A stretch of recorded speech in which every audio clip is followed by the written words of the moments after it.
Hi friends, నేను ఈరోజు పెసరబ్యాళ్ళ పాయసం చేశానండి. చాలా బాగుంటుంది. ఇలా ట్రై చేయండి. పిల్లలు కూడా చాలా ఇష్టపడతారు, పెద్దలు ఇష్టపడతారు, ఎవరికైనా ఇష్టమవుతుంది ఇలా చేస్తే. పాయసం తిననోళ్ళు కూడా తినాలనిపిస్తుంది. పెసరబ్యాళ్ళ పాయసం ఎండాకాలం చాలా బాగుంటుంది, వేడిని తగ్గిస్తుంది. మీరు కూడా ఒకసారి ట్రై చేయండి. హాయ్ ఫ్రెండ్స్, ఈరోజు నేను బెల్లం పాయసం, పెసరబ్యాళ్ళ పాయసం చేస్తున్నాను. చూడండి, ఆర్గానిక్ బెల్లము, ఇదైతేనే చాలా బాగుంటుంది, టేస్టీగా ఉంటుంది పాయసం. బెల్లం కావాల్సిన పదార్థాలు: బెల్లం, ఏలాచి, జీడిపప్పు, బాదం పప్పు, ఒట్టి కొబ్బరి ఉంటే పచ్చి కొబ్బరి అయినా వేయచ్చు,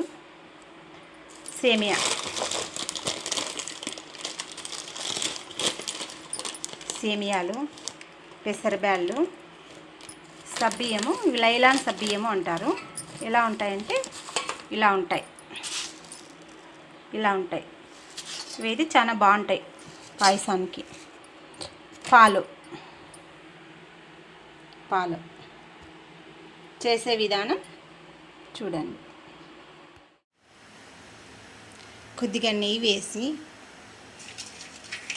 జీడిపప్పు, బాదం పప్పు ఇలా వేయించుకోవాలి.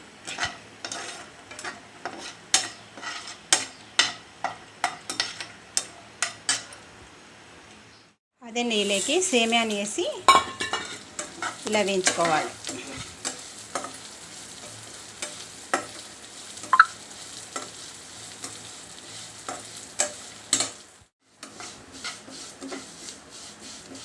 ఇలా గోల్డ్ కలర్ వచ్చాక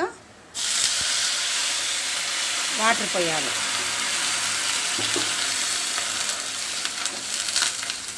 ఒక సైడు బెల్లం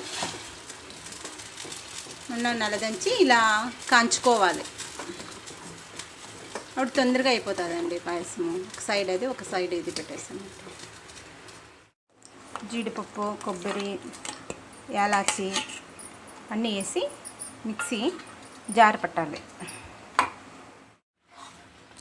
ఇలా ఉడికాక ఈ సబ్బియ్యము, లైలాన్ సబ్బియ్యం అంటారండి దీన్ని, ఇవి వేసి ఇలా కెళ్ళబెట్టాలి.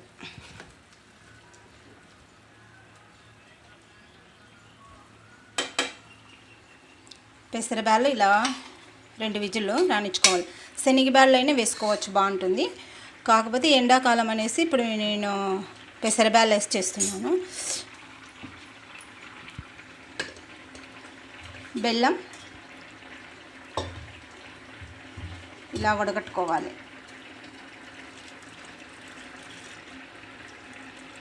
కాంచిన బెల్లం ఇలా పాలు పోయాలి ఈ సేమ్యాల్లోకి.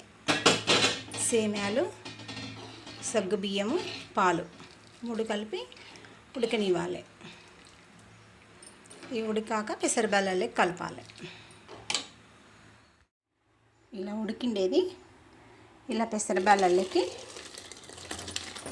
అలా కలిపేసేయాలి.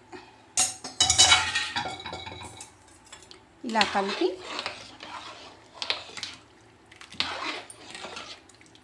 ఇప్పుడు ఆడిచ్చిన కొబ్బరి, ఎలాచి కలిపేసేయాలి. జీడిపప్పు, బాదం పప్పు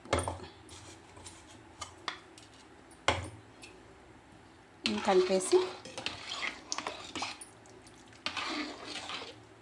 ఇంకొక మంట ఉడకనివ్వాలి, ఒక 5 నిమిషాలు.